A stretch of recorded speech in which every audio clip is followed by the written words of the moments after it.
Hello friends, don't worry, be happy about pharmacy exit exams. भर भर के students comment में लिख रहे हैं कि सर यदि अगर मैं 2024 जुलाई से पहले रजिस्ट्रेशन कराना चाहता हूं तो क्या मुझे एग्जिट एग्ज़ाम्स देना होगा, क्या एग्जिट एग्ज़ाम्स हमारे लिए बेनिफिशियल होगा या ये टोटली वेस्टेज ऑफ टाइम और रिसोर्सेज है। तो आज के वीडियो में हम इन्हीं बातों पे चर्चा करेंगे और ये भी बताऊंगा कि किस तरह से एग्जिट एग्ज़ाम जो है एक लैंडमार्क डिसीजन है पीसीआई का, जिससे कि अपने आने वाले प्रोफेशन में आप जो है इसके बहुत से एडवांटेज देखेंगे। और यही नहीं, यदि अगर आप अपने प्रोफेशन में, ख़ास तौर से फार्मेसी में, अगर आप अपने आप को डेवलप करना चाहते हैं या अपनी ग्रोथ को देखना चाहते हैं तो बिल्कुल इस तरह के कड़े कदम उठाने पड़ेंगे। जैसे कि हम कहते हैं कि हर कड़वी घूंट के पीछे बहुत सी अच्छाइयाँ होती हैं,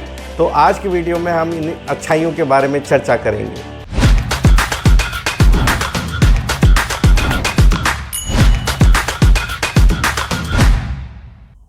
तो जैसा कि मैंने अपने पिछले वीडियो में आप लोगों के साथ चर्चा की थी कि पीसीआई ने exit exams D pharm students के लिए बहुत अनिवार्य कर दिया है और यदि अगर वो रजिस्ट्रेशन के लिए जाते हैं तो ये एग्जिट एग्ज़ाम उन्हें क्लियर करना होगा।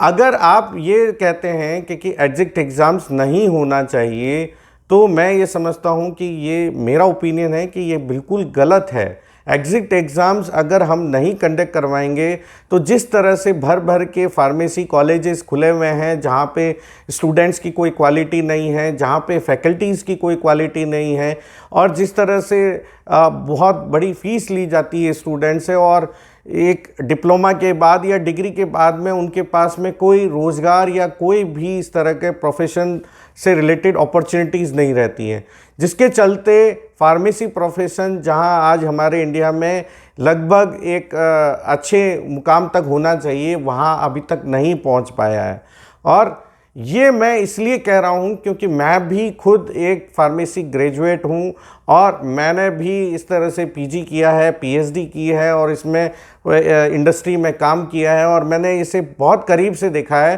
कि किस तरह से लोग जो हैं फार्मेसी प्रोफेशन को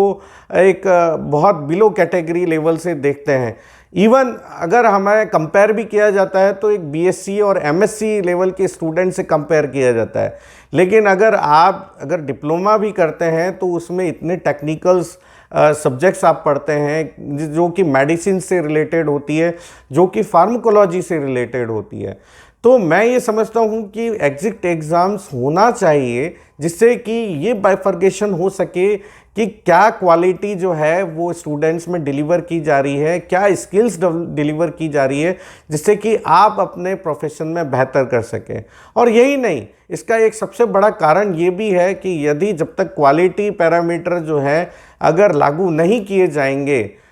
तब तक हमारे प्रोफेशन में एक जो सैलरी का स्टैंडर्ड होना चाहिए, जो हमें सैलरी मिलनी चाहिए, वो हमें नहीं मिल पाती है। और जिसके कारण चलते हुए अगर यदि स्टूडेंट जो है डिप्लोमा किया हुआ है तो वो कॉम्पिटिटिव एग्ज़ाम्स की तैयारी करता है, गवर्नमेंट एग्ज़ाम्स की तैयारी करता है, जहाँ पे भी सफलता की कोई गारंटी नहीं होती है। और यदि अगर वो बी फार्मा भी कर लेता है जहाँ पे वो अपने 4 साल देता है, उसके बावजूद भी उसके हाथ में कोई रोज़गार नहीं रहता है। तो मैं ये समझता हूँ कि इस तरह के कड़े कदम उठाने बहुत ही आवश्यक हैं, जिससे कि आप जो है क्वालिटी पैरामीटर को अपग्रेड कर सकते हैं और एक बेहतर जो अपना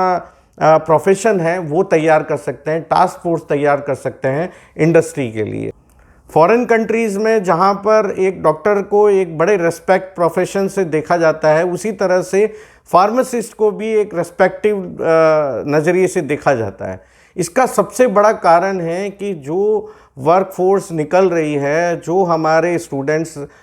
मार्केट में निकल रहे हैं, उन्हें किसी तरह का स्किल्स नहीं है, उन्हें किसी तरह की कम्युनिकेशन नॉलेज नहीं है, उन्हें किसी तरह के फार्माकोलॉजी के बारे में, मेडिसिन्स के बारे में पूरी जानकारी या इन्फॉर्मेशन नहीं है। और यही कारण है कि फार्मेसी प्रोफेशन जो कि हमारे इंडिया में बहुत पहले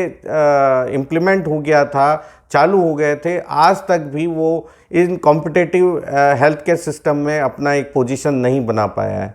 तो अब समय है कि जहां स्टूडेंट जो है अपने आप को तैयार करें, अपने स्किल्स को तैयार करें, अपने नॉलेज को तैयार करें, और जो सब्जेक्ट आपको इंटरेस्टिंग लगता है, चाहे वो फार्माकोलॉजी हो, फार्मास्यूटिकल केमिस्ट्री हो, डिस्पेंसिंग हो, तो आप इन सब्जेक्ट्स को पढ़िए और स्किल्स को डेवलप करिए। यदि अगर आप एग्जिट एग्ज़ाम से घबरा रहे हैं तो ये एग्जिट एग्ज़ाम्स इस तरह से भी नहीं लिया जाएगा कि आप जो है आपके चांसेस जो हैं पास होने के वो बहुत कम होंगे,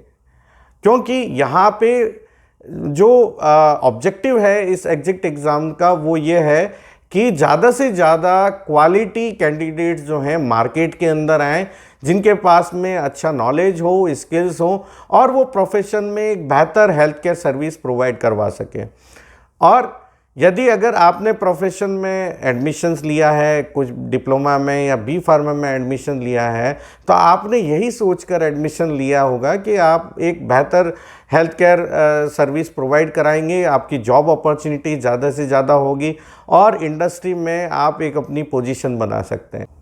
तो जहां आज आप देखते हैं इंजीनियरिंग कोर्सेज़ की क्या दुर्गति हो चुकी है, जहां पे हज़ारों लाखों स्टूडेंट हर साल निकलते हैं और उनके पास में 8 से 10 हज़ार की सैलरी की एक नौकरी होती है। तो इस तरह की दुर्गति हमारे फार्मेसी प्रोफेशन की नहीं हो, और जो स्टूडेंट्स अपना हेल्थ केयर डोमेन के अंदर में अपने प्रोफेशन को डेवलप करना चाहते हैं, तो मैं ये समझता हूँ एग्जिट एग्ज़ाम जो है एक अच्छा पैरामीटर है जहाँ पे सिर्फ़ और सिर्फ क्वालिटी कैंडिडेट ही मार्केट में निकल सकेंगे। और यही नहीं, यदि अगर आप डॉक्टर्स को देखते हैं जो कि कम्युनिटी में बहुत रेस्पेक्ट की भावना से देखा जाता है और उन्हें जो इसका आदर सत्कार मिलता है, वो हमारे फार्मासिस्ट को क्यों नहीं मिलता है? कारण है कि हम कम्युनिटी बेस्ड सर्विस क्या दे रहे हैं। ना तो हमारी कम्युनिकेशन अच्छी होती है जब हम डिप्लोमा या डिग्री करके निकलते हैं, ना तो हमारे मेडिकल इंफॉर्मेशंस, मेडिसिन्स के बारे में हमें नॉलेज होती है, ना हमारे फार्माकोलॉजी इफ़ेक्ट्स के बारे में, उसके drug interaction, drug food interactions या उसके साइड इफ़ेक्ट्स के बारे में हमें कोई नॉलेज होती है। और इन्हीं सब के कारण जो है हमें इंडस्ट्री में जो अब तक पहचान मिलनी चाहिए वो नहीं हो पाती है। और यही कारण है कि यदि अगर हम अब्रॉड कंट्रीज़ में देखते हैं तो डॉक्टर्स को एक बहुत ही रेस्पेक्टफुल कम्युनिटी में देखा जाता है, जहाँ पे फार्मासिस्ट जो है वो भी एक डॉक्टर के बराबर देखा जाता है। तो अब ज़रूरत है कि हम हमारे नॉलेज को, हमारे स्किल्स को डेवलप करें, इंडस्ट्री के अनुरूप अपडेटेड रहें, क्योंकि इंडस्ट्री जो है बहुत ही जल्द जो है डेवलप होती जा रही है। जहाँ पे अब हमारी गवर्नमेंट जो है वो एपीआई के प्रोडक्शंस को बढ़ावा दे रही है, मेडिकल डिवाइसेस जो हैं वो इंडस्ट्रीज़ आने लगी हैं, कई तरह के हमारे जो हैं फॉरेन डायरेक्ट इन्वेस्टमेंट के तौर पे एमएनसीज कंपनी जो हैं वो इंटरमीडिएट प्रोडक्ट्स जो हैं वो सप्लाई कर रही हैं या मैन्युफैक्चर करवा रही हैं। तो आने वाले समय बहुत ही कॉम्पिटिटिव है और आप लोगों को तैयार होने की आवश्यकता है। और एग्जिट एग्ज़ाम जो है वो एक तरह का पैरामीटर है जहां पर सिर्फ और सिर्फ क्वालिटी कैंडिडेट ही मार्केट में उतर पाएंगे और मार्केट में अपने सर्विस प्रोवाइड कर पाएंगे। तो एग्जिट एग्ज़ाम्स को सीरियसली लीजिए और उसमें अच्छी तरह से तैयारी करिए। और मैं ये भी समझता हूँ कि एग्जिट एग्ज़ाम्स ऐसा भी कोई स्ट्रिक्ट एग्ज़ाम नहीं होगा कि जहाँ पे कैंडिडेट जो हैं पास आउट नहीं हो पाएंगे। यदि अगर आपने डिप्लोमा में 2 वर्ष में सही तरीके से हर सब्जेक्ट को पढ़ा है, उस पर कंसंट्रेट किया है, तो आप इजीली इन एग्ज़ाम्स को निकाल पाएंगे। क्योंकि इन एग्ज़ाम्स का सबसे बड़ा ऑब्जेक्टिव यही है कि ज़्यादा से ज़्यादा अच्छे से अच्छे कैंडिडेट्स जो हैं मार्केट में उतारे जा सकें। और मैंने अपने 15 साल के अनुभव में ये भी देखा है कि जो स्टूडेंट मध्यम परिवार से होते हैं, ग्रामीण क्षेत्र से होते हैं, उनके पास में रिसोर्सेज नहीं होते हुए भी इन कोर्सेज़ को वो कॉलेजेस में आकर करते हैं, तो मैं ये समझता हूँ कि उनके